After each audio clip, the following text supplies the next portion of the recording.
there's this push towards electric vehicles. He's wondering, what do people without a driveway or a garage do to charge their vehicles? And what is the city supposed to do to help them out?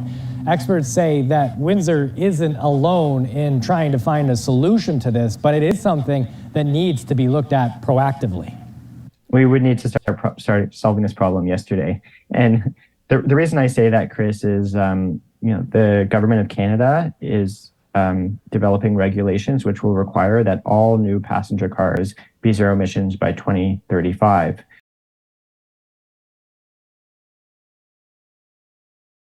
Hello everyone, welcome back to another episode of Parts Talk. Thank you for joining me. I appreciate each and every one of you.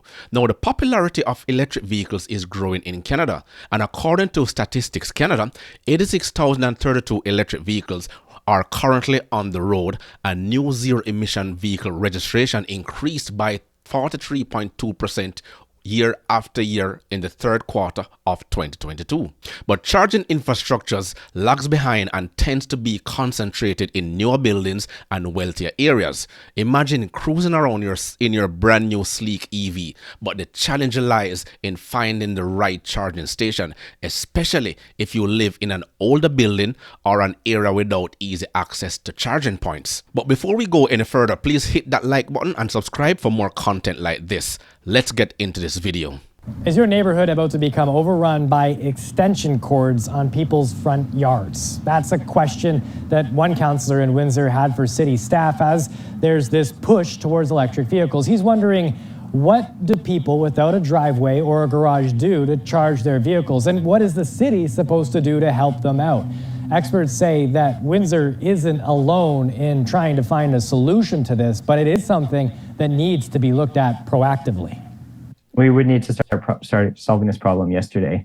And the reason I say that, Chris, is the government of Canada is developing regulations which will require that all new passenger cars be zero emissions by 2035. And the shift is happening across Windsor, Essex. More than 2,100 electric or plug-in hybrid vehicles are registered to homes in this region. That's up by 500 vehicles since last year. There are dozens of electric vehicle chargers like this one here spread across Windsor, Essex. But studies show people who own these vehicles or are thinking of buying them want to charge it overnight, and they want to do that at home. Toronto ran a pilot project in 2020, putting chargers like these at streets downtown and in residential neighborhoods.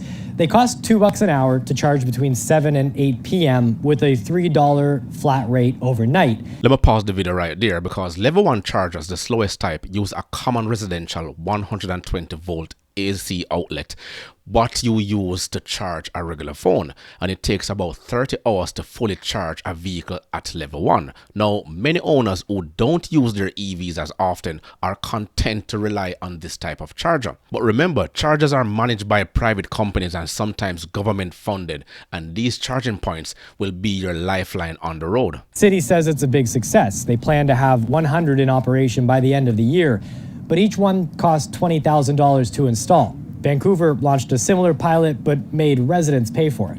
We found that it was actually quite administratively burdensome and costly for the homeowner, so there wasn't actually very much uptake for it. So that pilot program was sunsetted, and we kind of focused on different options. One of those options, that's right, extension cords. They license cord covers to get people charged out front, but warn it may not work in Windsor because of snow clearing. One thing experts would like to see cities do, change regulations so new builds anticipate EV charging needs. The city... Let me pause again there because the video is not that long, but public chargers are typically found outside shopping malls, theaters, other public areas, and are usually installed by and managed by private companies and sometimes funded by the government, as you'll see in here, and it comes at a cost $2.50 to charge depending on how long you're going to stay, and it is billed by the hour. But most public and private chargers tend to be level 2 chargers, which can take 6 to 7 hours to charge a regular EV. And as the video said, they typically cost about $1 to $2.50 an hour,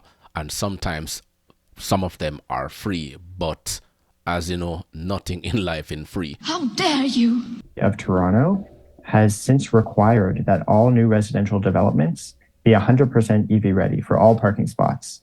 It's a great way to future-proof any new development and make sure that we can minimize the number of buildings that need to get retrofitted, because that's a really expensive task. One councillor I spoke with said that they're thinking about pushing for a policy that's similar to that here in Windsor. In the meantime, city staff are considering options on how to move forward, while also looking at ways to install more chargers like these in city-owned parking garages and parking lots. Chris Ensing, CBC News, Windsor. And this newscast is just about a month old. Took me a time to actually put it together and put all the pieces together and try to find the content to go along with it. But we try to showcase what is going on here in Canada, because we're lagging behind the electric vehicle revolution. We're pushing the vehicles, but the infrastructures are not so ready. But even so, there are the challenges. As of 2023, Canada had about 19 EVs for every publicly available charger, according to the International Energy Agency.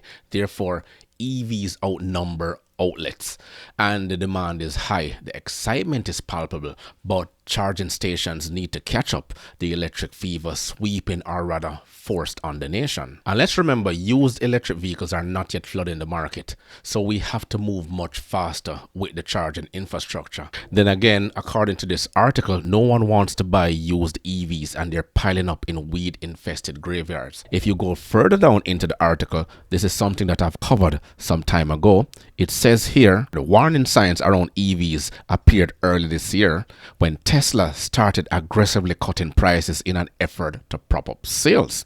And that sparked a price war as other manufacturers followed, eating into profitability for some and pushing up already steep losses for others. That's why we had so many players in the electric vehicle manufacturing industry going out of business.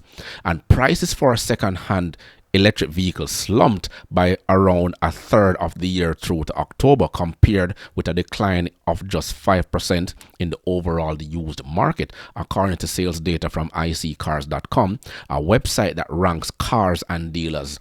Used EVs takes longer to sell than gasoline model, even after significant price cuts, the group said. And further down, it's not only about China.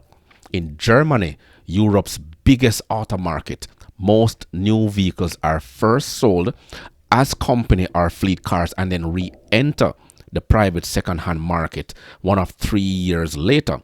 But with orders even for new EVs slowing, more and more used models are sitting on lots longer than 90 days, meaning they've become risk inventory. And you know, if you're familiar with accounting, that's called holding cost.